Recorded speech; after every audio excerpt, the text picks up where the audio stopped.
Audio Jungle. Muy bien tapado, el rebote es para Kroos. Audio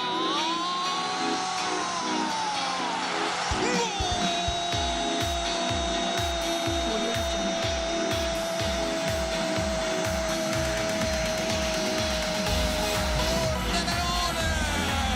¡Golazo de Marc Kroos! El español lo Marc logró. Kroos Luque, formado en el Barcelona histórico, dirigido por Pep Guardiola. Un verdadero trotamundos jugando con el Lyon, el Celtic, el Volga de Rusia. En México con Santos, equipo en el que fue campeón. Leones Negros, Cruz Azul y que cerró su carrera con el Tenerife en España y en Tampico. Hoy, en Desde el Vestidor del podcast Azul, Marc Kroos. Y amigos, ya escucharon quién es el invitado de hoy a Desde el Vestidor del Podcast Azul, una entrevista que estamos buscando desde hace mucho tiempo, pues el invitado de hoy es un representante del fútbol del que muchos nos enamoramos, del fútbol posicional, y él es un practicante, un ejecutor y un aprendiz, y probablemente luego va a ser un gran maestro, o ya es un gran maestro del fútbol que nos maravilló a todos con Guardiola. Y sin más preámbulos, él es Marc Kroos, que está aquí en el Podcast Azul. Mi querido Marc, ¿cómo estás? Muy bien, Maki, muy bien. Primero de todo, pedir disculpas porque, como bien dices, se esperaba mucho, ¿no? Habíamos esperado mucho para encontrar la ocasión de poder participar en este podcast por unas u otras circunstancias, por dejarlo de lado, dejarlo pendiente, siempre no se había podido hacer. Sí. Y creo que llega en un muy buen momento, ¿no? Hablando de Cruz Azul, hablando de Pep, hablando de un poco el renacimiento de ese juego posicional que tanto mencionas y que a muchos comparto tanto nos enamoró durante mucho tiempo, del Barça, del Bayern, de la selección española, del mismo selección alemana y ahora del City, pero bueno, por fin estamos aquí y tenemos un espacio para poder platicar. Muchísimas gracias, Marc. Y pues bueno, vamos a platicar de una vez de entrada a esto de tu formación. Tú te formas, y ahí te lo pregunto con absoluto desconocimiento. Si no me equivoco, en el 2007-2008 empiezas a jugar ya en el Barcelona B, ¿es correcto? Sí, esa temporada, la 2006 precisamente, que es cuando el Barça gana la Champions en París contra el Arsenal, ese Barça de Ronaldinho, de Eto'o, de Deco, de Larsson, de Belletti, ¿no? Que aparece en la final, de Xavi, Iniesta, Puyol, Valdés, los de siempre. Uh-huh. Pero ahí es cuando yo doy el salto del juvenil al Barça B, donde también después de esa Champions hago mi primera pretemporada en el verano del 2006 post-mundial, porque había muchas bajas y los mundialistas obviamente se fueron incorporando paulatinamente al equipo. Hago la primera pretemporada con el primer equipo de Frank Rijkaard, vamos a Dinamarca, luego viajamos a México, jugamos un partido contra los Tigres, que era el centenario de Cemex, si mal no lo recuerdo, unos Tigres que en ese momento estaban sumidos en la crisis por el no descender, no eran los mismos Tigres de ahora, claro. De hoy en día. Y luego incluso me toca jugar contra las Chivas en el Coliseum en Estados Unidos, en Los Ángeles. O sea, sí fue una primera experiencia como, por así decirlo, futbolista del primer equipo que me tocó vivir en ese 2006, pero yo entro a la institución en el 2001, cuando empiezo en las fuerzas básicas, de las categorías inferiores desde el sub-13, uh-huh. Que en ese caso era el Infantil A, con el que me ficha a mí, Rudolf Burrell, actualmente era el entrenador del Infantil A del Barça, pero actualmente es el auxiliar de Pep Guardiola en el Manchester City. Ah, genial. O sea, aquí tengo justo que, bueno, un poquito las categorías serían el Barça de Fut Base, luego Cadete A, Juvenil B, Juvenil A, Barcelona B, hasta ya llegar al Barcelona, ¿es correcto? Correcto. Fue un año de Infantil A, luego en el Cadete B, que sería la categoría sub-14, sub-15. Mi entrenador fue Tito Vilanova. Mira. Que en paz descanse, fue auxiliar de Pep Guardiola en el Barça B y en el primer equipo, también entrenador del primer equipo, el mítico Barça de la Liga de los 100 puntos. Sí. Luego en el Cadete A vuelve a ser Rudolf Burrell el entrenador. Luego en el Juvenil B mi entrenador fue Guillermo Hoyos, que hace poco tiempo estuvo de entrenador, un argentino en el Atlas, no sé si lo recuerdas. Sí, cómo no. Y en el Juvenil A, Alex García, que hoy en día forma parte del organigrama del primer equipo como visor, como ojeador desde hace ya bastantes años, Okay. y antes de pasar al Barça B. Ok, entonces este proceso de Guardiola con jugadores, obviamente pues conocemos lo de Busquets, lo de Iniesta, lo de Xavi, lo de Messi, pero esos jugadores tan importantes del Barça para Pep en el Barça B, como Víctor Vázquez, que inclusive igual estuvo por acá, Abraham González, que también estuvo por acá, Dimas Delgado, ¿esto te tocó esta generación a ti o ellos eres una generación atrás de ellos? No, somos de la misma generación, entre Okay. 88, 87, Dimas incluso es 84 porque él ya llevaba un poco más de tiempo en la categoría. Uh-huh. También aparece Pedro por ahí, que es 87, Sí, sí, que sí. incluso había debutado con Rijkaard y luego ya se establece en el primer equipo con Pep, Víctor Sánchez. Fueron muchos, ¿no? Los que vivimos ese impasse de una noticia muy mala, de una experiencia muy mala, porque fue descender con el Barça B, Okay. en un equipo en el que estaba Jeffren Suárez, en el que estaba Marc Valiente, en el que estaba Giovanni Dos Santos, Bojan, yo mismo, aparecía también Pedro, aparecía Busquets, estaba Andrea Orlandi, estaba Jordi Gómez, había futbolistas que al final acabarían siendo importantes y jugando en Championship, jugando en la Premier League y teniendo muy buenas carreras, pero descendimos de segunda B a tercera división, Sí. con Quique Costas como entrenador en el Barça B, y ahí eso le abrió las puertas a Pep para agarrar precisamente al Barça B en tercera división y con ese muy buen año ascender, y a partir de ahí por el mal caminar del primer equipo pues ya pasó al primer equipo. Y justo un Guardiola que venía una vez más conectado con México de jugar junto con Juan Malilo, que también ahora es uno de sus asistentes en Dorados. Como que las historias de los exponentes del fútbol posicional están conectadas con México. Todas se conectan a México, y al final, y creo que eso es también no para un podcast, sino para escribir incluso una enciclopedia, Ajá. porque los años de formación, por así decirlo, de Marcelo Bielsa no fueron en otro lugar que no fuera en México. Correcto. ¿No? También Pep Guardiola vino a cerrar su carrera, pero sobre todo a prepararse para lo que sería su futuro como entrenador aquí también en México, ¿no? Por aquí pasó Bilardo, pasó Menotti, pasaron grandísimos entrenadores también, sin olvidarlo de la Volpe, ¿no? Que quizás Claro.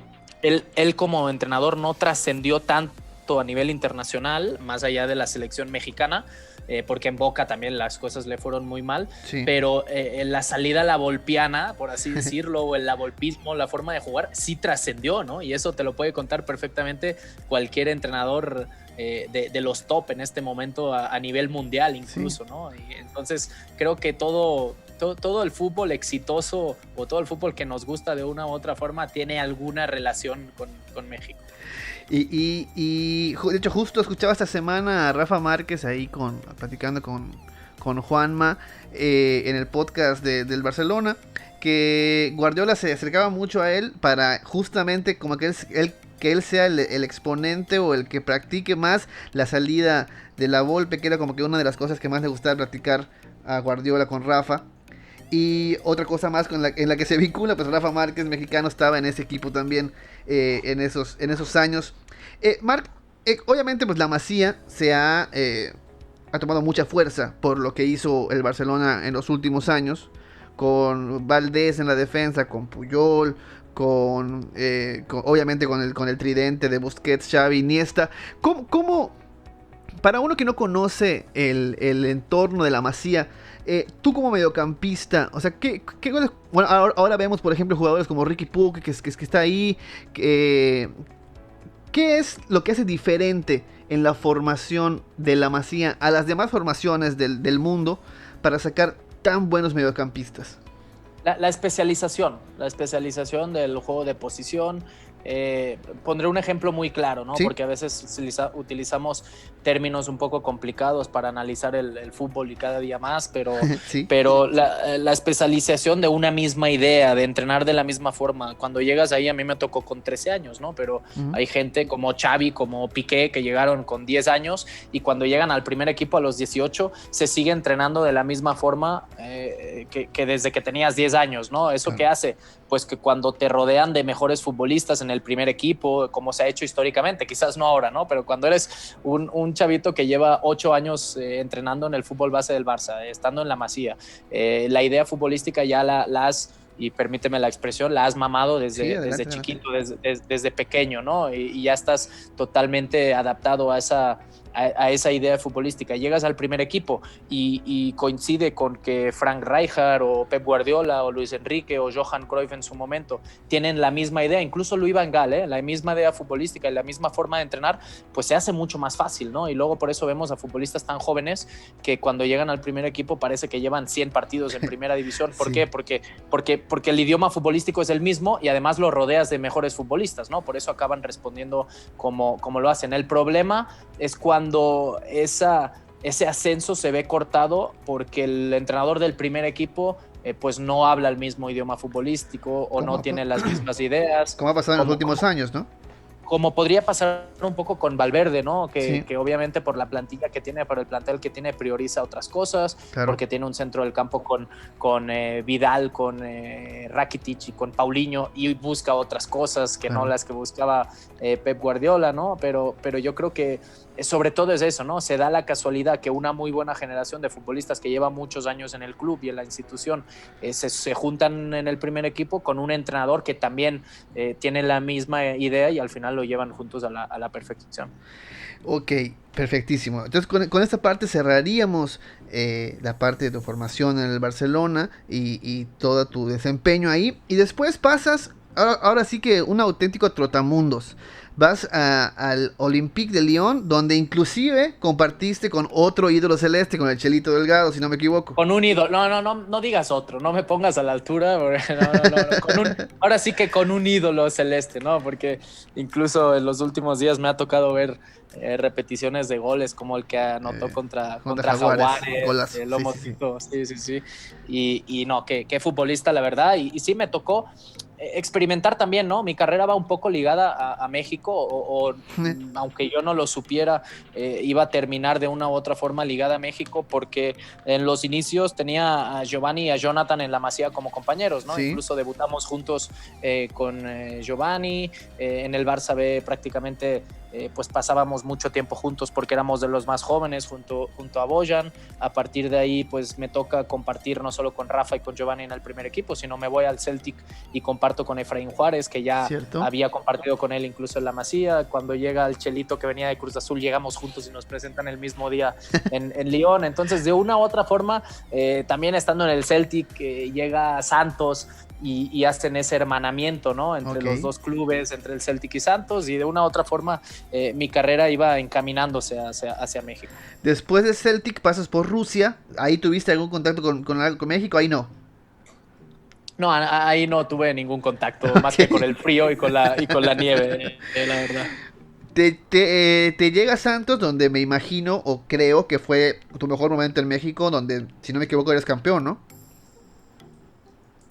Sí, el primer torneo. De hecho, yo llego, ahora se acaban de cumplir 9 años. Yo llego el 15 de enero del 2012 y creo que fue el 20 de mayo de ese mismo año, del 2012, fuimos campeones, ¿no?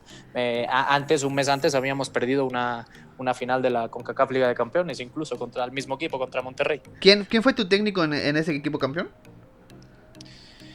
Benjamín Galindo, también Benjamín otro Galindo. histórico histórico del Cruz Azul. Es correcto. Todo sin querer estamos haciendo como en la serie de Dark y estamos uniendo todos los puntos con Cruz Azul. Después viene Leones Negros y ahí tienes un extraordinario desempeño. Muchos reflectores empiezan a poner a ti y la afición de Cruz Azul empieza a pedirte para Cruz Azul. Obviamente viene este proceso junto con un grave problema deportivo en el equipo, pues se venía de no calificar con Vázquez, de no calificar con Tena, y si me equivoco dímelo, es lo que estoy recordando y a veces la memoria nos hace malas pasadas, pero tú entras a Cruz Azul en la temporada que llega Sergio Bueno. Así es, llegamos de la mano, una temporada una vez más, porque eso creo que no cambia desde el inicio, esperanzadora, ¿no? En Cruz Azul, incluso yo también, ¿no? Digo, no es por ahora hacerse el fantoche, ni mucho menos, pero después de un muy buen año, realmente muy regular en Leones Negros, pues había varias posibilidades de seguir con mi carrera en México, y al final nos acabamos decidiendo por la opción Cruz Azul, porque sinceramente era la mejor opción económica para Leones Negros, y porque para mí también me parecía un reto muy importante, ¿no? ¿Quién no quiere o quién no llega a Cruz Azul queriendo formar parte de ese equipo histórico que rompa con la sequía de muchos años sin título, claro, ¿no? Entonces, a mí me parecía un gran reto, venía de vivir algo impresionante con Leones Negros, aunque al final el desenlace fue el más negativo posible porque descendimos, sí. Pero pues la verdad llegaba con muchísimas esperanzas a Cruz Azul. Y entonces, después de esto, inclusive yo recuerdo, ahí viene uno de los primeros impactos mediáticos de la afición celeste. No sé si te acuerdas o si lo viviste tú desde adentro, pero vino la primera pausa azul, donde muchos aficionados les molestó muchísimo la contratación de Sergio Bueno. Pero sin embargo, como muchas veces ha pasado, el equipo en pretemporada arrancó muy bien. Arrancó ganando todo. Dijimos...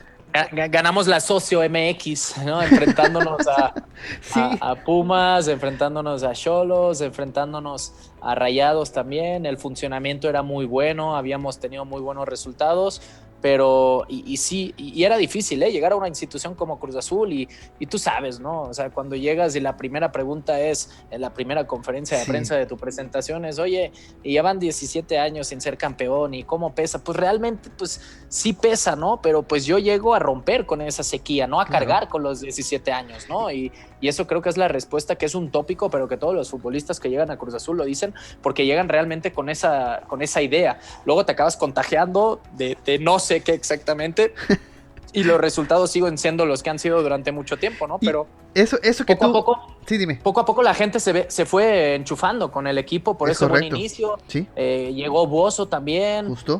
Fabio Santos. Al Conejo Benítez, a Fabio Santos, a Lucas Silva, Richard Ruiz. Habían llegado buenos complementos para un equipo que ya parecía pues bastante dominante, que había hecho muy bien las cosas, al menos en los anteriores torneos, incluso no en el último antes de que llegara yo, porque precisamente con la victoria de Leones Negros en el azul habíamos dejado a Cruz Azul fuera de la liguilla y nosotros habíamos descendido ahí mismo en el azul, pero con Tena había sido líder general un torneo antes, te habían ido bastante bien las cosas, aunque bueno, poco a poco la gente se iba desencantando, ¿no? Iniciamos con el pie izquierdo, porque perdimos en casa 0-3 contra Morelia en la fecha 1, en un partido en el que fallamos un penal, creo que fue Torrado, falló un penal, lo mandó al poste, llegamos infinidad de veces y ellos llegaron 3 veces, me acuerdo, con el portaaviones, con Velázquez, y ganaron 0-3, luego fuimos al OmniLife, al activo OmniLife, al actual Akron, y ganamos 0-1 con gol de Fabio Santos a las Chivas, luego le ganamos a León en casa, que venía... Fabio había sido un espectáculo en esos primeros partidos, o sea, en teoría contratado como lateral izquierdo, pero luego lo veíamos terminar las jugadas o inclusive como un tipo de volante por el medio campo, ¿no?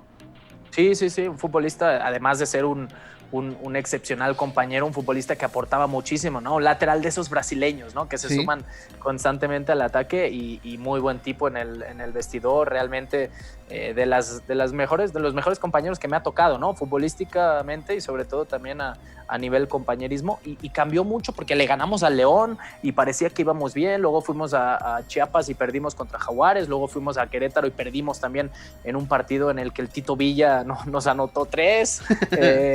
Saludos al Tito. Sí, saludos a mi hermano el Tito Villa, que hoy precisamente, día 24, cumpleaños. Sí. Debutó Bozo, recuerdo, en ese partido, y anotó 2 goles, pero el caminar era más o menos bueno y se nos acabó complicando. Ok, y entonces, de hecho, igual, si no me equivoco, igual estuvo Belushi ahí, o Belushi llegó después de ti. Belushi acababa de llegar también. Ok. O sea, había un equipazo. Acababa de llegar Ariel Rojas. Ariel Rojas también, que venía de ganar todo con River. Realmente había muy buen equipo. El Conejo Benítez acababa de llegar también. Teníamos a Joao Rojas. Sí. Teníamos al Chaco. O sea, ¿qué pasó? Había muy buen equipo. Lo que pasa iniciamos el torneo con muchas lesiones. Me acuerdo que la primera fecha el Chaco no pudo jugar el Cata, el Maza tampoco, que estaba en Copa Oro. No salió bien. Y una vez empiezas allá abajo y las críticas te empiezan a pesar, bueno, sin ir más lejos, yo en la fecha 7 ya desaparezco, porque en la fecha 7 es cuando me rompo la rodilla contra el América en un partido que, siendo fecha 7 para nosotros, nos lo habíamos planteado como el día que necesitábamos hacer algo importante para volver a meternos, ¿no? en la pelea, sobre todo para darle una alegría a la afición que llevaba tanto tiempo sufriendo. Y creo que fue un partido en el que en todo momento metimos contra las cuerdas al América. Sí. Incluso íbamos perdiendo 1-0, se había adelantado el América iniciando el segundo tiempo. Y en un ataque nuestro agarra el balón Moy Muñoz, lo lanza, y en ese intento de frenar el contraataque es cuando llega mi lesión de ligamentos. Y ahí prácticamente viene un tiempo muy largo de recuperación, que coincide con el cambio de proyecto, coincide con lo que mucha afición también pedía, que querían un técnico con carácter, que querían un técnico que gritara, un técnico que, pues eso, ¿no? que muestre enjundia en la cancha. Y llega Tomás Boy. Y lo que para muchos de nosotros como aficionados es uno de los grandes arrepentimientos que tenemos, de decir, no siempre tenemos la razón en las cosas que pedimos. Entonces viene una vez más un momento de que la afición se ilusiona porque era el técnico que quería, pero una vez más los resultados no acompañan, sobre todo con empates. Y una vez más, si estoy equivocado, me dices que si no fue así, pero tengo entendido que el que dice no cuento con Marc es Tomás Boy. Sí, porque le da continuidad bastante al equipo. Yo, desde que llega Tomás, incluso en la pretemporada, antes de iniciar el segundo torneo, porque Tomás creo que llega como en la fecha 9, fecha 10, y ya no nos da tiempo a calificar. Incluso creo que Sergio Bueno duró un partido o dos más, ¿no? Después de mi lesión, porque hubo una fecha FIFA entre medio y vamos a Monterrey, empatamos, y a partir de ahí ya no sigue Sergio Bueno como entrenador. Llega Tomás, también llega ya para el siguiente torneo Aldo Leao, que era un gran futbolista, llega Jofre Guerrón, del que se esperaba muchísimo también en Cruz Azul, pero hay otros que ya no continúan, ¿no? Como es el caso de Belushi, lo de Fabio Santos también, totalmente denostado por parte de Tomás Boy. Incluso sacó al Maza, sacó a Torrado ya del equipo, y yo vivía ese proceso de recuperación, ¿no? En el que semana tras semana hablaba con Tomás y él me decía, te necesito y voy a contar contigo, y cómo vas, y sigue jugando con la sub-20. Jugué casi 7 partidos con la sub-20, porque yo regreso, me lesiono un 29 de agosto y regreso creo a mediados de febrero. Incluso no cumplía los 6 meses de lesionado. Debuto en CU con la sub-20 y a partir de ahí sigo jugando con la sub-20. Y cuando llega la liguilla, el partido antes de la liguilla, enfrentábamos a Tigres. Tigres ya estaba clasificado en ese entonces. Tigres venía al azul y nosotros con un empate nos metíamos a la liguilla. Y me acuerdo que el viernes, el día antes del partido, Tomás me dice, oye Marc, quiero que mañana, porque no vas a participar con nosotros, juegues otra vez con la sub-20, pero a partir del lunes, el partir del domingo, pero a partir del lunes ya te quiero al 100 porque voy a contar contigo para la liguilla. O sea, dando por hecho de que íbamos a sacar un resultado, ¿no? Sí. Porque el equipo, la verdad, venía creciendo, y eso es la realidad. Habíamos ganado en Toluca, creo, penúltima fecha 0-2 con un muy buen partido, y con el empate nos metíamos a liguilla. Total, perdemos 0-2 en casa con goles de Sobis y de Guiñac, me acuerdo perfectamente, y yo dije, bueno, pues mira, nos quedamos fuera de liguilla. Con la sub-20 también nos fue muy mal, no hubo liguilla y tampoco la habría jugado yo, porque a partir de ahí solo juegan los sub-20. Pero el miércoles pasan los días y yo pensando, bueno, pues unas pequeñas vacaciones, me voy a Barcelona a visitar a mi familia, y ya regreso y voy a estar al 100 para hacer la pretemporada con el equipo, ¿no? Es mi segundo año de contrato, he firmado 3, pues vengo de sufrir una lesión gravísima. No pasaba por mi cabeza el no seguir en Cruz Azul, ¿no? Ni el yo querer salir, al contrario, para mí era una revancha y seguir entrenando y poder pelear por un lugar y apoyar al equipo. Pues el miércoles me llama el Yayo de la Torre y me dice, Marc, pues hemos estado hablando con Tomás y la verdad no cuenta contigo. y lo mejor que pueden hacer tu representante y tú es ir buscando alguna opción aquí en México, donde sea, pues porque pues no parece que nosotros te vamos a poner todas las facilidades, pero no parece que Tomás quiera contar contigo, ¿no? A mí me llama mucho la atención, pero digo, pues no es ni el primer ni el último entrenador que va a decir que no cuenta conmigo, entonces Claro. pues vamos a moverle, ¿no? Con la dificultad que seguía el pacto de caballeros, seguía el draft y que si no te arreglabas en un día, el día del draft, pues te quedabas sin jugar, ¿no? Realmente, y aún a mí me quedaban 2 años de contrato y yo, bueno, pues vamos a seguir a ver qué encontramos. La dificultad fue que un año después, porque hacía un año que habíamos descendido que Leones Negros, que yo había llegado a Cruz Azul, y en ese entonces no las teníamos formalmente ni por escrita, pero había habido el interés de 8 equipos de la primera división de México, ¿no? Entre otros, Cruz Azul, se había hablado de Pumas, de Rayados, de Querétaro, de Pachuca, eran muchos, ¿no? El Atlas también, incluso regresar a Santos, pero yo acabé en Cruz Azul. Un año después, y después de mi lesión, nadie.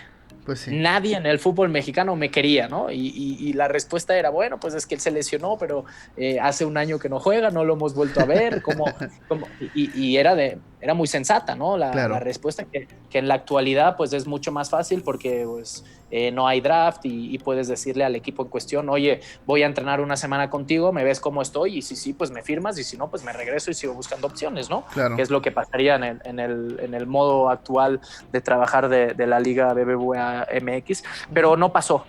Y cuando pasa el draft, yo me acuerdo el día del draft, como a las 2 de la tarde me llama el Yayo y me dice, oye Marc, lo veo muy difícil que te podamos arreglar aquí hoy en el día del draft porque todos nos preguntan y cómo estás y si eres un muy buen futbolista pero tienen dudas y así.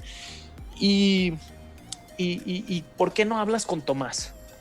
Y le dices que tienes contrato, que sabes que partes en desventaja, pero que te quieres ganar un lugar. Y obviamente esa era mi intención. Yo quería seguir en Cruz Azul. Y yo intento hablar con Tomás, le hablo como 3 veces, no me responde. Me responde su hijo, me responde Claudio Boy, y me dice, hola, ¿quién es? Y digo, Claudio, soy Marc. Tengo una muy buena relación en ese momento con Claudio, que era su auxiliar, su ayudante en Cruz Azul. Y le digo, es que quiero hablar con tu papá, con Tomás, porque pues sé que la situación es difícil, pero me gustaría hablar con él. Ah, sí, mira, es que ya vamos al aeropuerto, que le hables en 3 horas que ya llegaremos a la Ciudad de México. Bueno, pues ese háblale en 3 horas fue una respuesta que nunca llegó, ¿no? Realmente. Y al final, yo lo único que quería era, pues, a ver, yo estoy en todo mi derecho en seguir aquí porque tengo contrato, yo sé que parto en desventaja porque tienes a futbolistas que los pones por delante de mí en este momento, pero también sé las cualidades con las que yo cuento y sé que tarde o temprano con una oportunidad, con una lesión, con cualquier situación que aparezca, pues me puedo acabar ganando el lugar y sé que le puedo aportar al equipo. Bueno, pues nunca me dio lugar ni a escucharme ni a poder explicarme y fue muy extraño, ¿no? Porque yo tenía una muy buena relación con Tomás y de golpe pues ni la cara me quiso dar, ¿no? Y pues es lo que te digo, muchos entrenadores, no seré ni el primer futbolista que le dicen a un entrenador, a un futbolista, oye, no cuento contigo, pero al menos quieres que te lo digan, ¿no? O quieres escucharlo, claro, o quieres que te dé la cara, que te den lugar a la conversación. No fue así, intenté seguir entrenando con el equipo hasta que se solucionara mi situación. Fue negativa total por parte de Tomás, incluso el mismo Yayo, que no sé si algún día lo querrá contar o no, tampoco es un tema aquí que sea tan trascendente, pero me decía, oye, es que no sé qué le has hecho a Tomás realmente, porque no quiere ni verte. O sea, Leandro Cufré, que es uno de mis mejores amigos del fútbol, era su auxiliar en ese momento y me decía, Marc, es que yo no puedo hablar del tema.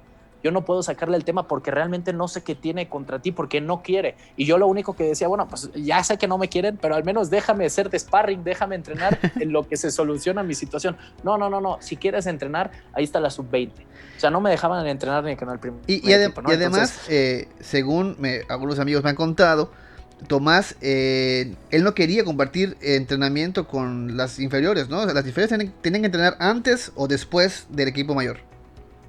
Era increíble, era una situación incomprensible, no sé si era una cábala, pero hacía entrenarse. Si el equipo entrenaba a las 10:30, hacía que la sub-20, la sub-17 entrenara a las 9 de la mañana, ¿no? O si entrenábamos más tarde o más temprano, que entrenaran después, ¿no? Y eso era una situación, la verdad, muy, muy, muy extraña, ¿no? Nunca entendimos el por qué, pero bueno, de esas formas que tienen a veces los entrenadores que llevan muchos años en esto del fútbol y no quieren modificarlas para sus nada. formas.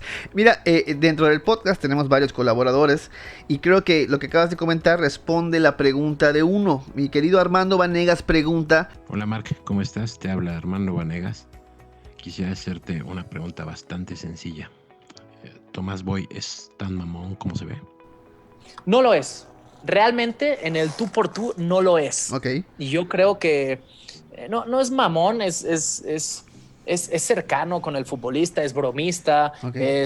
es bastante dicharachero, es llevado, es de esos que aguanta carrilla también y que te tira la carrilla. Ok. Pero sí creo que es muy bueno para el momento en el que llegó, ¿no? Que Como Cruz Azul, bombero, quizás pues.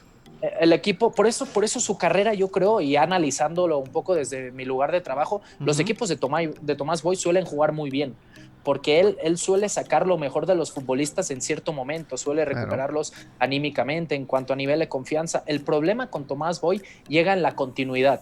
Cuando el equipo está bien, ahí es cuando llega el problema. Y recordamos un equipo de Cruz Azul, yo me acuerdo sobre todo un partido en concreto en el Azul, que se le ganó 4-0 al Monterrey del Turco Mohamed, Sí. que fue un partidazo con goles del Chaco, que entró de cambio en el segundo tiempo, de Aldo Leao, de Jofre Guerrón. Fue un auténtico partidazo, pero no le vimos continuidad a ese juego realmente, ¿no? Cierto. Y ese es el único pero, ¿no? Le falta ese manejo de grupo, porque también es una realidad, los que juegan andan bien, pero los que no juegan falta realmente pues más trabajo, sobre todo físico, ¿no? Para Claro. que el día que falta alguien pues pueda suplir con las necesidades que plantea el partido.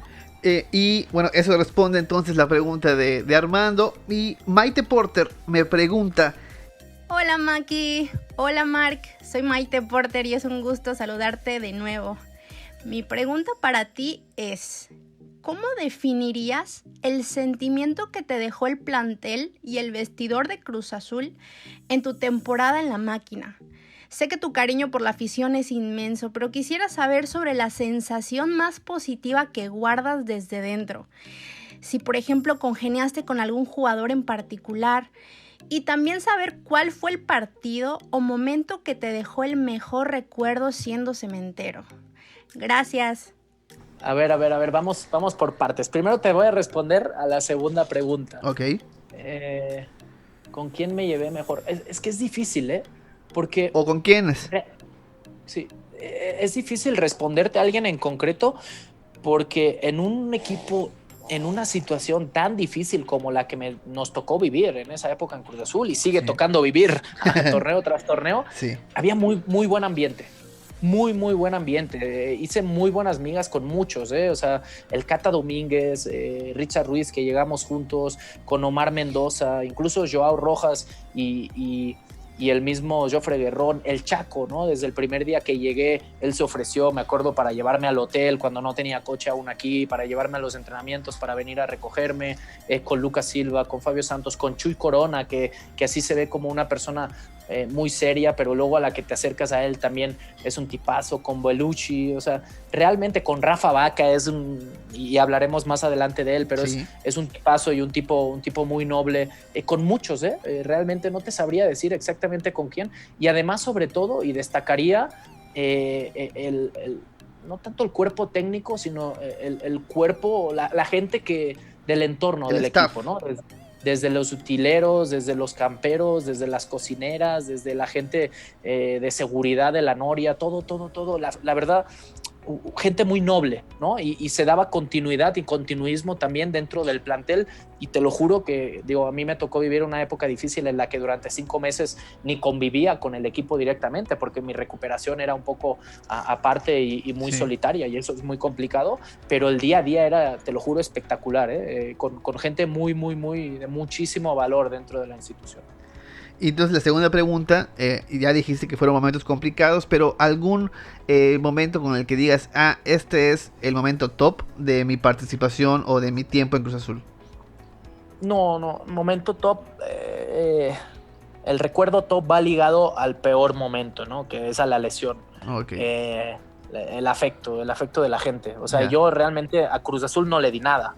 y esa es la realidad. Yo jugué 7 partidos con Cruz Azul, de esos 7 de liga, 5 fueron de titular, creo que 6 de titular y 1 de suplente, porque contra Xolos entré de suplente. Tuve unos minutos ya después de mi recuperación en Tapachula, cuando jugamos la Copa, que fue mi regreso, ahí que creo que jugué 15 minutos, y eso fue todo lo que yo le pude aportar y lo que le pude dar a Cruz Azul, ¿no? Entiendo mucha gente a veces en Twitter y así que te tira, es que tú viniste a robar nada más. Bueno, es que solo me dejaron robar realmente, porque no me dejaron dar nada más. O sea, yo quería dar mucho más, yo quería volver de la lesión. Al final, yo fui un futbolista que durante 9 años nunca me lesioné de absolutamente nada, y me tocó vivir la peor lesión que puede vivir un futbolista, que es la del ligamento cruzado, en el, creo yo, el mejor momento de mi carrera, ¿no? Con 27, 28 años, en la madurez personal como futbolista, pero también en la madurez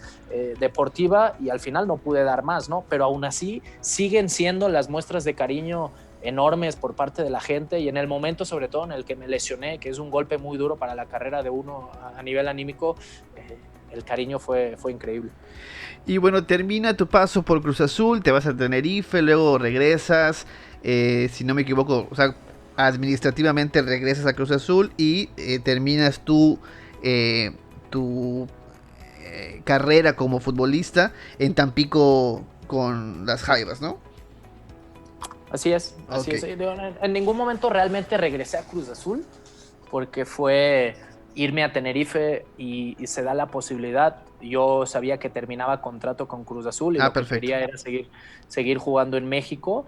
En enero me llaman de la Jaiva, me llama en concreto la Chita Ludueña, que había sido mi compañero en Santos. Estaba también la Mona Olvera, estaba Omar Esparza, estaba el Gancito Hernández, que había sido mi compañero en Leones Negros. O sea, había mucha gente que ya conocía, Diego Esqueda también, que había estado en Leones Negros conmigo, y estaba el Travieso Guzmán, ¿no? Y me llamaron y me dijeron, oye, ¿por qué no vienes aquí? Estamos armando un proyecto para salvar al equipo, la situación es muy difícil, es lo que es. Y realmente yo me fui, y eso no lo sabe mucha gente, me fui a jugar gratis. Me fui a jugar gratis porque una parte de mi salario la pagaba Cruz Azul, la otra parte la pagaba el Tenerife, pero yo me quise regresar a México y nunca recibí la parte del Tenerife de cara a esos últimos 5 meses. Seguí cobrando la mitad de mi sueldo que me pertenecía a Cruz Azul, que en ese sentido la institución siempre ha cumplido y cumplió en todo momento, desde el primer hasta el último día, con sus obligaciones contractuales conmigo, aunque no me quisieran deportivamente hablando. Pero realmente por parte de la Jaiva no percibí absolutamente nada. Yo jugué ahí 5 meses gratis, que a la postre acabaron siendo los últimos 5 meses de mi carrera. Y entonces viene la evolución de Marc Rosas ahora como... antes de esta parte te quiero preguntar, ¿ya tienes la formación como técnico o todavía estás en eso? No. Y es algo que no... Que mucha gente me lo dice, allegados míos, que lo haga. No me llama nada la atención, absolutamente nada. Y ahora hablábamos del Tito Villa, también el Jerry Flores, que estos días se ha retirado y también ha recibido el título de entrenador por parte de la Federación Mexicana de Fútbol. Es algo que quizás algún día, por currículum o más por tener nada más, o por aprender un poquito más, me gustaría sacarme, pero realmente a día de hoy no me despierta absolutamente nada, y tengo 33 años, aún podría seguir jugando en cuanto a la edad, pero no me despierta nada, ningún interés el ser entrenador realmente, porque valoro mucho o lo veo como algo muy difícil, ¿no? Y demasiado dependiente del trabajo de otros, ¿no? Y he estado en un vestidor y sé perfectamente cómo somos los futbolistas de complicados, y sé que cuando te ponen la cruz al final, pues sí, se dice eso, ¿no? De que se hace la cama, ¿no? No es tanto hacer la cama, porque nadie entra a una cancha queriendo perder, pero cuando no te creen, y es muy difícil cambiar la idea de futbolistas cuando ya no les llega tu mensaje. Entonces, descartado por ahora ver a Marc como técnico. Por ahora sí. Por ahora sí, no me despierta absolutamente nada. Te digo, tengo la inquietud de quizás sacarme el título para tenerlo, así como quiero seguir preparándome en muchos otros ámbitos, pero no para el día de mañana o mañana mismo estar en la cancha. Y bueno, entonces ahora sí, regresamos a la parte de la evolución y en un momento entras al equipo de Televisa Deportes, eres analista de Televisa Deportes. Y entonces, viene esta parte que cómo cambia el Marc Rosas jugador en sus expresiones, en la manera de pensar, al Marc Rosas analista de televisión o participante de espacios deportivos, de espectáculo deportivo. ¿Cómo cambia tu perspectiva del fútbol cuando estás ahora de la parte detrás de los micrófonos? La esencia sigue siendo la misma. Lo que no sabe mucha gente es que yo, cuando termino bachillerato y antes de irme el bachillerato vendría a ser aquí como la preparatoria, ¿no? Sí, claro. Antes de entrar a la universidad, pues me sale lo de Lyon y me voy a jugar a Francia, ¿no? Y tenía la opción de seguir estudiando o de llegar a Francia y aprender el idioma, ¿no? Opté por el idioma, luego me pasa exactamente lo mismo un año después cuando me voy a Glasgow, que yo sabía hablar inglés, pero el inglés que enseñaban en la escuela, nada que ver con el que iba a aprender en Escocia y mucho menos con el acento escocés, entonces también me decanto por el idioma, ¿no? Pero yo tenía la idea de estudiar periodismo.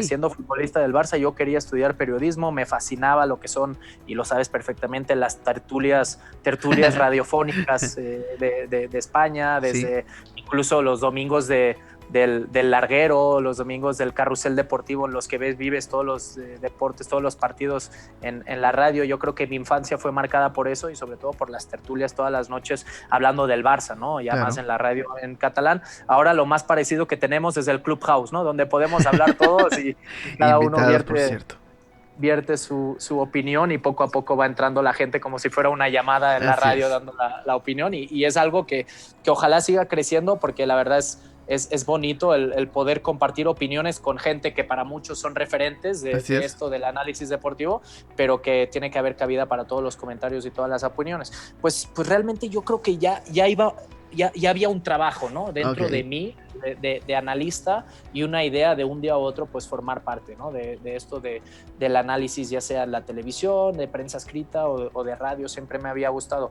Pero se da la oportunidad justo en ese impasse en el que estoy saliendo de la Jaiba, me quedo sin contrato, no me sale absolutamente nada en la Liga MX, me ofrecen irme al ascenso, ya había jugado en el ascenso y fui la verdad muy honesto porque Efraín Flores, que estaba en Mineros de Zacatepec durante mucho tiempo, me dijo, a ver, económicamente te llegamos al precio, y le dije, realmente mira, no es un tema económico, es un tema de que yo sé que futbolísticamente mis características, mis condiciones no me dan para el ascenso, a la que yo me ponga físicamente como el nivel del ascenso, pues ya es demasiado tarde, ¿no? Mis condiciones son otras y iría a engañarte realmente a Zacatecas, a sacarte la lana nada más, y creo que no da para más. O sea, quizás ya ha llegado el momento o de esperar que salga algo en la MLS. Salieron opciones para regresar a Europa, para irme a Australia.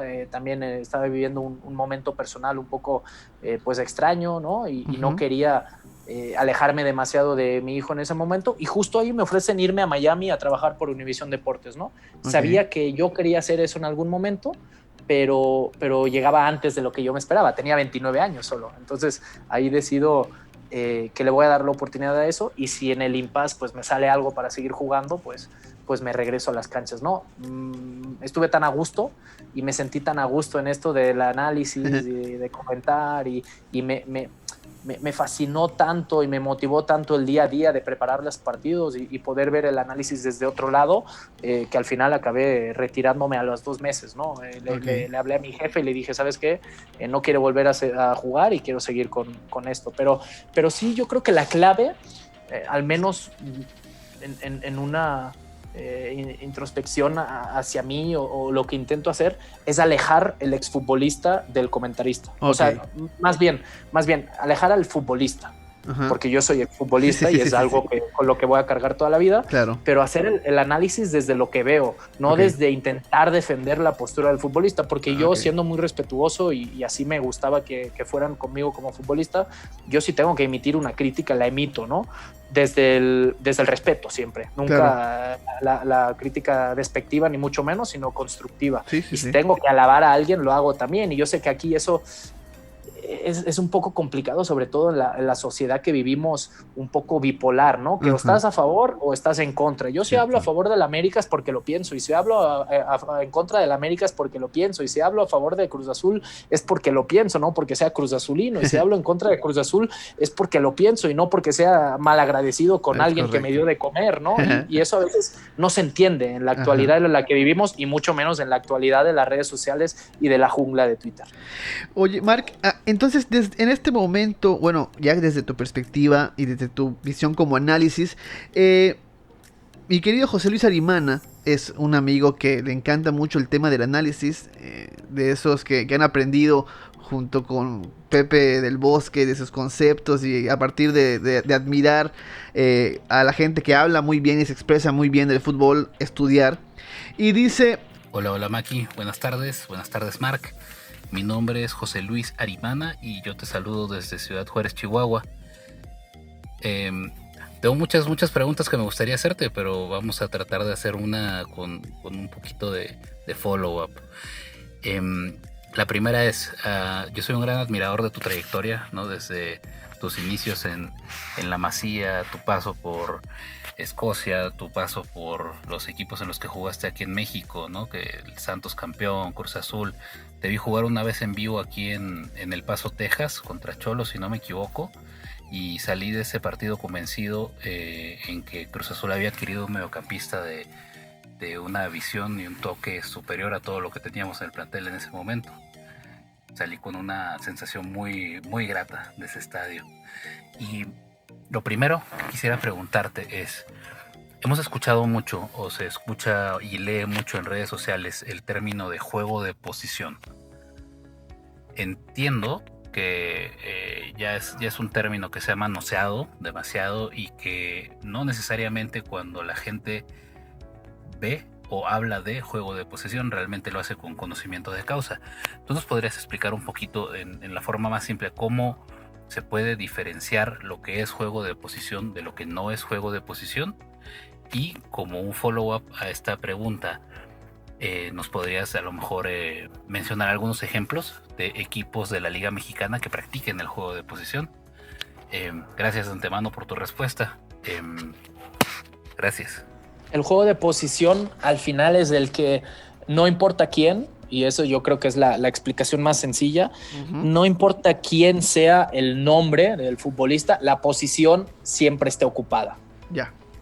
¿No? Y creo que en ese sentido Cruz Azul lo está logrando en estos momentos. Lo está logrando, pero sobre todo con un juego de posición totalmente diferente al que estamos acostumbrados o al que sería de Guardiola, porque creo que el juego de posición de Cruz Azul es más sobre las transiciones, sobre todo tanto defensivas, porque me parece un equipo muy equilibrado en estos momentos, aunque venga de recibir 2 goles de Toluca, pero también ofensivas, ¿no? Un equipo que a veces el 9 rematador acaba siendo Orbelín, a veces es Romo, a veces es el Cabecita, o a veces es Santi Jiménez, o a veces el que aparezca por la zona, ¿no? Y eso es lo positivo. Para mí, sí, Paul también, ¿no? Paul apareció más como enganche, ¿no? Ahí de segunda línea, pero sí, yo creo que ese es el ejemplo claro. Ok. El juego de posición es el que siempre hay alguien marcando la pauta desde una posición, y siempre, al menos en el Barça, es el juego de los triángulos, ¿no? Sí. Que si es el contención, tiene a los 2 interiores formando un triángulo, tiene al central y al lateral formando un triángulo con él, tiene al extremo lateral y él formando un triángulo, el 9 o el enganche es un triángulo también con el interior y con él. Eso siempre lo que te acaba dando es una línea de pase muy clara, ¿no? Y hoy lo vemos en Cruz Azul, y sobre todo el ejemplo más claro durante los últimos 2 años y medio es el León. El León creo que ha sido el ejemplo más claro, con la aparición entre líneas de Fernando Navarro, y aún así el equipo no se descompensa, con el Chapito Montes llevando el peso del partido, con Mena partiendo desde la derecha hacia el centro. Incluso no tanto el último León campeón, sino si nos vamos un poco más atrás, el León donde aparecía JJ Macías siendo el 9 referencia, pero que aparecía en todos lados menos en la posición de delantero centro, ¿no? Eso es un poco la explicación sencilla para intentarlo hacer un poco más gráfico y más Claro, sencillo, más sencillo para el que nos escucha. Podemos buscar la explicación específica y se complica mucho más, pero al final es que no importa cómo ni quién, las posiciones del equipo estructuradas desde un inicio estén siempre ocupadas y haya orden tanto a la hora de atacar como a la hora de defender. Maravilloso. Después de que te vas ya tú como analista, llegaron a Cruz Azul Paco Gémez, Pedro Caixinha y Robert Dante Siboldi. En lo particular, y lo he expresado en muchísimas ocasiones, el fútbol de Paco Gémez me fascinó. Tomando en cuenta el momento del equipo y todo esto, ¿en algún momento te hubiera gustado ser parte del plantel de Paco Gémez? Mucho, en todos, Sí. Porque mencionas el de Caixinha, yo tuve entrenador como Caixinha, tuve de entrenador a Caixinha en Santos. Paco Gémez me parece fascinante su idea, aunque la ha llevado a la perfección en equipos que al final no han conseguido nada, como es el Rayo y Las Palmas, sobre todo son los máximos exponentes de su fútbol. Oye, y Marc, disculpa que te interrumpa, pero de hecho tengo un comentario que luego suelo decir en Twitter, y ahora a lo mejor tú me lo vas a poder validar o negar. La imagen que tiene Paco, yo recuerdo que en este periodo, después de que España es campeón del mundo y termina del Bosque su desempeño, Paco Gémez en algún momento fue candidato a la selección española, ¿no? ¿Candidato real o candidateado? Yo recuerdo verlo justo en ESPN que mencionaban su nombre. O sea, a lo que me refiero, Es que depende. ¿Qué trayectoria tiene? ¿O qué imagen tiene Paco Gémez en España como técnico? Tienes que analizar las fuentes de un técnico muy atrevido. Okay. Realmente, y que con muy poco sacó mucho, ¿no? En cuanto a vistosidad de su fútbol. Por eso yo entiendo que se candidateaba, porque decían, a ver, si con el Rayo es capaz de jugar como juega y quitarle la posesión al Barça, por ejemplo, que nadie lo podía hacer en esa época, aunque acabara perdiendo 6-0, que eso también era lapidario, pues imagínense lo que haría con la selección española, ¿no? Con muchos mejores futbolistas. Yo creo que era más candidateado que por candidato los medios. real. Ok. Yo lo veo más un poco por esa línea. Perfecto. Pero entonces no es un técnico que tenga, o sea, para hacer la comparación un poco burda quizás, pero no tiene la imagen como Sergio Bueno en México, ¿no? Que es como ¿A quién hay que salvar? Exactamente. ¿Es esa imagen que tiene Paco, más o menos? No, al contrario, yo creo que no, aunque también veo difícil en estos momentos, y ahora que vuelve a ser noticia Paco, ¿no? Por un tema justo hoy. Totalmente alejado de las canchas, parece que le salvó la vida con una reanimación, ¿no?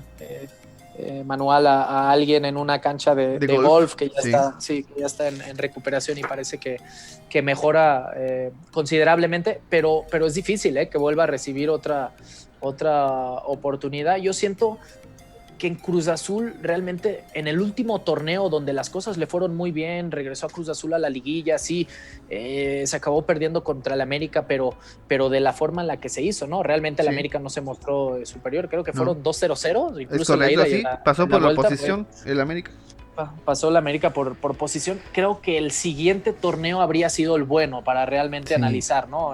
Paco Gémez ya estaba muy cansado de su andadura en México por el tema familiar también, y creo que sinceramente empezó con mal pie, porque cuando tú llegas aquí y intentas marcar la pauta con tus declaraciones, y creo que en ese sentido, y tengo buena relación con Paco, fue poco inteligente porque desde el inicio se fue como los toros, ¿no? A embestir directamente a cualquiera que le llevara la contraria, y creo que no le benefició en absolutamente nada, porque luego te la guardan y cuando las cosas van mal, pues los golpes y los palos van a caerte directamente a ti, y creo que realmente, sobre todo en el segundo torneo, el trabajo de Paco y del equipo fue mucho mejor, y ya se vio una idea futbolística mucho más parecida a lo que buscaba Paco de su equipo.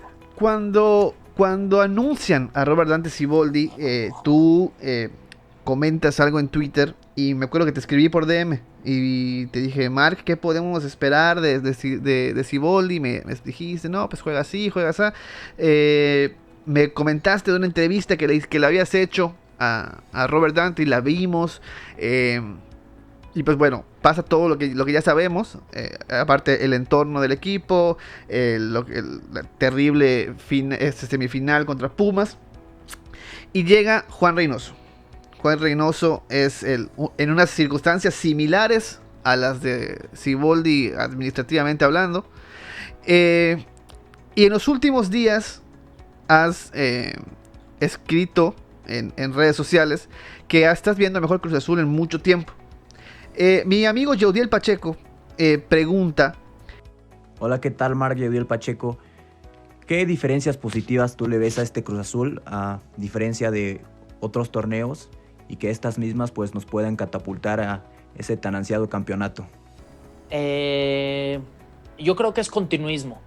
Ok. Continuismo, que es lo que muchos esperábamos en Cruz Azul, que pensábamos. A mí no me gustó para nada, si quieres hablar a nivel directivo, de las declaraciones del señor Velázquez y lo que sucede después y la repartición de culpas. Y ese 4-0 fue muy doloroso, muy, muy, muy doloroso.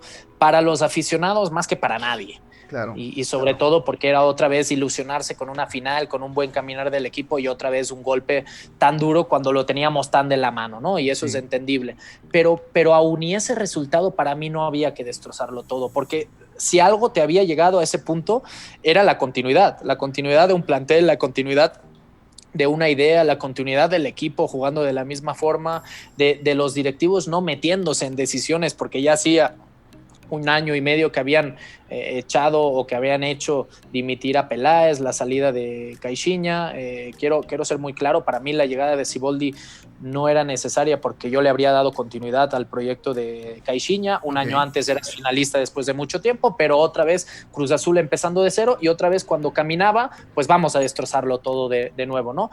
Y creo que si hay alguna virtud, además de las muchas que tiene Juan Reynoso, porque lo ha demostrado, ¿no? Que tácticamente para su equipo con línea de 4, con 2 líneas de 4, con un 4-4-2, con un 4-3-3, con una línea de 5, con una línea de 6 en Pachuca si hace falta, y jugando absolutamente a nada, pero sacando la victoria cuando más, sobre todo a nivel confianza y a nivel anímico se necesitaba, y lo criticamos mucho, pero a partir de ahí nos demostró el porqué de esa victoria en Pachuca, y lo mejor que ha conseguido es darle continuismo a la buena idea de Siboldi, a lo bueno de Siboldi, a la libertad, a las transiciones, a las llegadas de Romo desde segunda línea, al equilibrio de Rafa Vaca desde el centro del campo, a Juan Escobar, ya sea como lateral o como central, siendo expeditivo y sobre todo sumándose también muy bien al ataque en jugadas a balón parado, a la libertad y al peso sobre todo que le está dando a Orbelín y al Piojo Alvarado. Uno brilla más que el otro, pero el trabajo del otro creo que no es menos que el de Orbelín, y en eso hablo de que brilla mucho más Orbelín de forma ofensiva, pero el trabajo que te da desde la banda derecha y en cuanto a sacrificio defensivo también el Piojo es muy, muy, muy valioso, y sobre todo la libertad y cómo se compaginan Santi Jiménez y el Cabecita, ¿no? Porque si está Santi Jiménez, y yo sé que quieres hablar de Vaca al final, yo creo que hay dos futbolistas en este equipo que hacen mejores a sus compañeros. Uno es Santi Jiménez, que como 9 está claro que lo que le vamos a exigir son goles, pero si él está en la cancha, el que brilla es el Cabecita. ¿Por qué? Porque él es el referencia, es el que fija los centrales, y aparece el Cabecita partiendo desde la izquierda, partiendo desde donde quiera y siendo letal en su definición y en su generación de juego. Y el otro es Rafa Vaca. Y guste o no guste, porque seguramente no es el futbolista más fino en la entrega, no es Nacho Rivero, no es Yotun, no es Marcone, que luego es como que con el primero que suele ser comparado, ¿no? Con Iván Marcone. No es Marcone en la entrega, en la salida de balón, pero el hecho de que esté Rafa Vaca de apagafuegos por delante de los centrales, porque su trabajo por su despliegue físico es ese, va al lateral derecho. Si hay contraataque, ahí va a caer Rafa Vaca a la cobertura. Va al lateral izquierdo, si hay contraataque, ahí va a caer Rafa Vaca a la cobertura. Si hay que apretar hacia adelante la presión tras pérdida, ahí va Rafa Vaca a acompañar a Luis Romo. Luis Romo es lo que es pisando área rival, porque tiene la tranquilidad de que atrás tiene a Rafa Vaca. Y yo creo que eso es una gran virtud, que luego está claro que no le podemos pedir a Rafa Vaca que sea Xavi en la entrega de balón, ni que sea Iniesta, ni que sea un virtuoso, ¿no? Eso, bueno, es que si no estaría jugando en México y en Cruz Azul, si no estaría Claro. jugando en el Manchester City al lado de Gundogan, ¿no? Pero yo creo que hay que valorarle mucho más de ese trabajo, porque al final su presencia como posible contraataques o cortafuegos de los contraataques del equipo rival suelta más a sus compañeros. Es Y un eso una balance, ¿no? realidad. Es el que le da el balance al Es el equipo. equilibrio. El equilibrio. Es el equilibrio real. Y entonces, si encontramos ese equilibrio de un equipo ofensivo y sobre todo lo más parecido al ritmo que estamos acostumbrados, y ahora hablando del Clubhouse otra vez, estamos acostumbrados y nos fascina la velocidad del juego en Europa, ¿no? Ese ida y vuelta, esas transiciones. El equipo que más se parece a eso, sin compararlo ni mucho menos, es Cruz Azul. Porque Cruz Azul puede poner a Tigres durante 90 minutos contra las cuerdas porque sabe que físicamente le da, y porque sabe que físicamente, además de tener un muy buen plantel y utilizar los 5 cambios y refrescar a los hombres que necesiten pues salir, termina el partido en el minuto 93 con 5 o 6 hombres en área rival y en la definición de Paul Fernández perfecta, ¿no? Y contra Toluca, antes del partido, mi análisis era ese: si Toluca logra adueñarse del balón, hacer el partido lento, que participe mucho Rubén Sambueza, pues ahí el Toluca tendrá las de ganar. Si Toluca le entrega la iniciativa a Cruz Azul y le plantea el partido desde el ida y vuelta constante y en un partido de transiciones a los golpes realmente, pues Cruz Azul tiene las de ganar. ¿Por qué? Porque físicamente nadie está como Cruz Azul, nadie en estos momentos en la liga, ni nadie tiene futbolistas que te den el despliegue físico de Rivero, de Romo, de Vaca, de Orbelín, del mismo Cabecita, que después de todo el ruido generado por esos videos se ve mucho más implicado, y creo que eso es lo positivo que sacamos de eso, ¿no? A ver, un futbolista que sabe que la cagó, que falló, pero que ahora le están exigiendo y el tipo responde, porque yo nunca había visto al Cabecita implicado en la recuperación de balón como lo estamos viendo ahora, ¿no? Y creo que eso es de valorar, sobre todo en el trabajo de Juan Reynoso. Fantástico.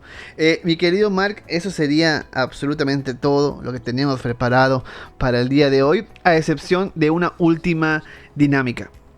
Eso no todos lo saben eso, pero pues mi profesión principal es ser psicólogo. Yo soy psicólogo y hemos tenido en este espacio y en unos que he podido entrevistar también a León Lecanda, por ejemplo, a Carlos Córdoba, ya tuvimos al Tito Villa, y ellos han pasado por este proceso de hacer un test de asociación rápida. Yo te voy a decir una palabra y necesito que me digas la primera palabra o el primer concepto que se te venga a la mente. Te voy a decir personajes y tú me dices lo primero que se te venga a la mente, ¿ok? Ok. Son 1, 2, 3, 4, 5, 6, 7, 8, 9, 10, son 11. Guardiola.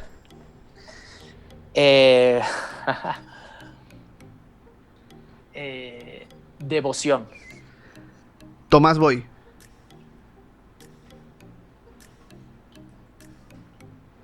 Qué difícil. Final. Cruyff. Inicio. Laporta.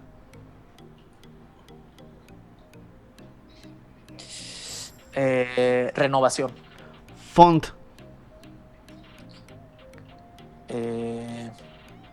Renovación. Bartomeu. Destrucción. Chaco Jiménez.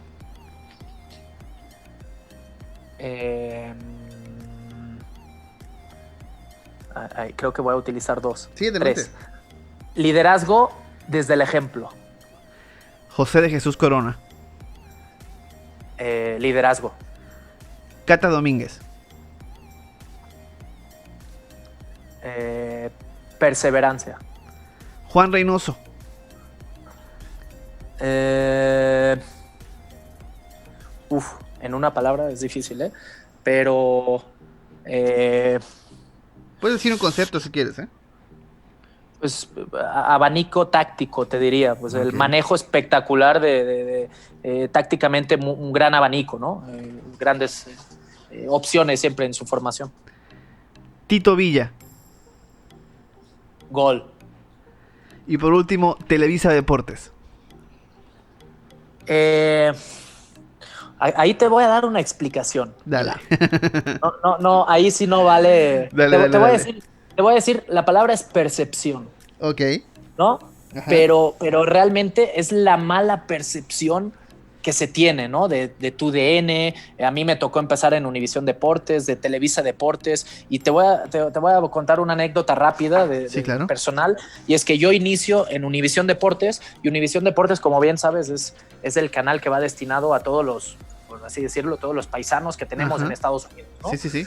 El respeto y la percepción que se tiene de Univisión Deportes es la gente que sabe, ¿no? De los analistas de nuestro fútbol, porque al final, para el mexicano que vive en Estados Unidos es muy importante seguir ligado de una u otra forma al país, y no hay mejor forma que el deporte y el fútbol y la selección, ¿no? Entonces, la percepción que tienen de tus opiniones en Estados Unidos es siempre desde el respeto. No, qué bueno que ustedes nos traen la información y ustedes saben y ustedes tienen. Aquí no, cuando te quitas la camiseta de Univisión Deportes y te pones la de Televisa, la percepción es América. Si vas a favor del América, obviamente porque hablas a favor del América, porque son los patrones los que te pagan. Si vas en contra, es porque son los que te dan de comer, y entonces tienes que hacer ruido y tienes que hablar contra el América. Si vas en contra de Cruz Azul, obviamente es que ahora eres, y es la percepción, yo creo que la mala percepción que se tiene, porque quizás, y eso no lo sé yo llegué aquí en el 2012, históricamente pues se carga con esa losa pesada, ¿no? Al final, pues es muy normal pensar eso, pues realmente los dueños de la televisora son los dueños del equipo. Pero a mí, desde que yo llevo ya casi 4 años trabajando en las empresas de hermanas o no hermanas de la América, Televisa Deportes o Univisión Deportes, o en este caso TUDN, nunca nadie me ha llegado y me ha dicho, oye, es que esto no lo puedes decir, o esto sí lo puedes decir, o habla bien de la América, o habla mal de la América, o habla mal de este. Nunca nadie se me ha acercado y me ha dicho, oye, es que esto no lo puedes decir. Y creo que si al contrario, ¿no? Si en algún punto despierto cierta polémica en mis redes sociales, sin intención de generarla realmente, porque al final lo que intento hacer siempre, y ustedes que quizás me conocen desde hace más tiempo, como futbolista ya lo hacía, al final es dar mi opinión en el tema que sea, ya sea en el tema de Cataluña, en el tema del Barça, en el tema del Madrid, en el tema del Cruz Azul, en el tema del América, o en el tema de China, lo que esté hablando en ese momento en Twitter, pues es decirle lo que pienso. ¿Tendré razón o no tendré razón? Ahí lo podemos debatir, y como el tema de Vaca, que muchas veces tú eres contrario a mi opinión, en otras llegamos a la conclusión de que pensamos prácticamente igual. Muy parecido. Pero siempre doy mi opinión o lo que yo pienso o lo que se me ocurre en ese momento, ¿no? Nunca marcado en una línea, y te lo digo yo y te lo dicen todos mis compañeros, ¿no? Al menos en estos momentos. No sé cómo era Televisa hace 30 años. Por eso mi palabra percepción. Referente a Televisa es la percepción que se tiene y siempre se tendrá, porque luego pasa lo del América de los 3 puntos, y hasta hay mucha gente que también utiliza la percepción del América y de Televisa para tirarnos, mencionando al señor Faitelson, ¿no? Que así es. Él puede ser muy crítico con los de Televisa porque él salió de TV Azteca, pero él ha tragado de eso durante toda la vida, ¿no? También de ir en contra, ¿no? Entonces, tanto es malo el que nada más habla bien de un equipo por sus intereses, como el que nada más habla mal de ese equipo por los intereses también. Entonces, yo creo que hay que ser un poco más objetivo, y es lo que intento ser yo, insisto. No a todo el mundo le van a gustar mis opiniones, ¿no? Y eso es normal, y qué bonito, ¿no? Y que podamos debatir y sin faltarnos al respeto todos, pero pues a mí nunca nadie me ha marcado línea, ni mucho menos. Mi querido Marc Rosas, muchísimas gracias por estar en este episodio de Desde el Vestidor del Podcast Azul. Ha sido un verdadero honor platicar contigo. Ha sido un grandísimo gusto escuchar tus conceptos, tu experiencia, y esperemos que no sea la última vez, que probablemente para la tercera temporada te tengamos por aquí, ya hablando de la novena estrella en el título, en el escudo de Cruz Azul. Sería bonito, será bonito analizar eso y poder platicar de eso, pero sin duda, y lo mencionaba yo en los tweets, sobre todo después del partido de Toluca, pocas veces he visto a un Cruz Azul tan convincente, y son 5 victorias y llegará alguna derrota por el camino. Seguramente. Pero bueno, ojalá no sea el sábado contra León, ahí estaremos en la transmisión para Estados Unidos, pero el caminar es muy convincente, y las ideas del equipo son muy convincentes, y al final llegará un momento en el que la pelotita no entre, pero las ideas creo que son muy claras, y tarde o temprano, de esta forma, si se le da continuidad al proyecto, tarde o temprano, se acabará levantando ese título tan ansiado. Muchísimas gracias, mi querido Mark. No me despido de ti, me despido de la audiencia. Muchísimas gracias por estar en esta segunda emisión de Desde el Vestidor del Podcast Azul. Nos escuchamos el día martes para toda la reacción al partido contra León y la previa al partido contra Mazatlán. Muchísimas gracias, yo soy su host, Maki Pinzón, y nos escuchamos el martes. Después de una gran campaña, Cruz Azul es campeón del fútbol mexicano. Pérez Guevara que silba en este momento, Cruz Azul es campeón. Cruz Azul es campeón. Se acabó, Cruz Azul es campeón. El Cruz Azul es campeón. El árbitro dice se acabó. Campeón del fútbol mexicano, el equipo de la Cruz Azul.